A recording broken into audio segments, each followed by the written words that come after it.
சாண்ட்ராக்கு என்னதான் ஆச்சு அப்படிங்கிறது சுத்தமா வந்து தெரியல. ஸோ அவங்க இதெல்லாம் கேம்க்காக பண்றாங்க அப்படின்னா, ஓகே சம்திங் ஏதோ இன்ட்ரெஸ்டிங்கா வந்து பண்ண ட்ரை பண்றாங்க அப்படின்னு வச்சுக்கலாம். ஆனா அவங்க வந்து இத வந்து அன்இன்டென்ஷனலா அது வந்து நடக்குது அப்படின்னா, கண்டிப்பா வந்து அவங்க இந்த வீட்ட விட்டு வெளிய போறது தான் வந்து ஒரு பெஸ்ட் ஆப்ஷனா இருக்கும். ஏன் அப்படின்னு கேட்டிங்கன்னா, யார் என்ன பேசினாலுமே வந்து எடுத்தெறிஞ்ச மாரி வந்து அவங்க பெருசா ரெஸ்பாண்டே வந்து பண்ண மாட்டேங்கிறாங்க.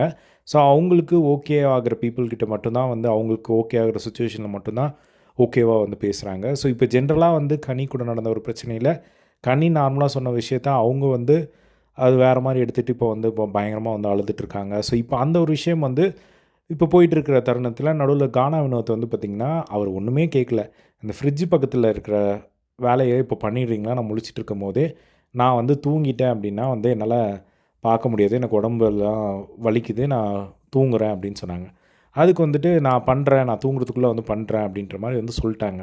இப்பயே பண்ணணுன்னா நான் இப்போ கண்டிப்பாக பண்ணிடுறேன், நீங்கள் சரி பண்ணிடுவீங்க, இல்லை கொஞ்சம் முழிச்சிட்டு இருக்கும்போதே வெளிச்சம் இருக்கும்போதே பண்ணால் உங்களுக்கு ஈஸியாக இருக்கும் அப்படிங்கிறதுக்காக தான் சொன்னேன் அப்படின்னு சொல்லி கானா வந்து ஒரு கன்சர்னாக தான் ஒரு விஷயம் வந்து சொல்கிறாங்க. உடனே சாண்ட்ரா இருந்துட்டு உங்களுக்கு நான் பண்ண மாட்டேன் அப்படின்னா வந்து நீங்கள் ஒரு 10 பேர் வச்சு பார்த்துக்கோங்க, நீங்கள் வந்து அப்படின்னு சொன்னோன்னே அவருக்கு டக்குன்னு கோவம் வந்துருச்சு.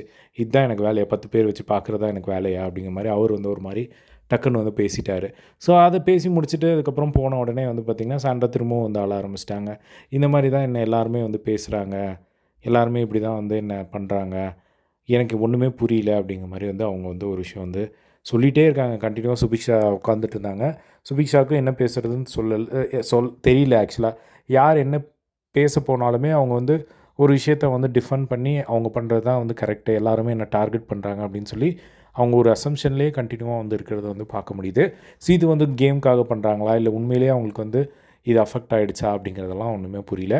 பட் இப்போது இந்த கேமே வந்து சாண்ட்ராவை சுற்றி தான் வந்து போயிட்டுருக்கிறத வந்து பார்க்க முடியுது. ஸோ இதை பற்றி உங்களோட ஒப்பீனியன் கமெண்ட் பாக்ஸில் ஷேர் பண்ணுங்கள். இதே மாதிரி எல்லா பிக் பாஸ் அப்படியே தெரிஞ்சுக்க நம்மளோட சேனலை சப்ஸ்கிரைப் பண்ணி சப்போர்ட் பண்ணுங்கள். தேங்க்ஸ் ஃபார் வாட்சிங் அஸ். பை.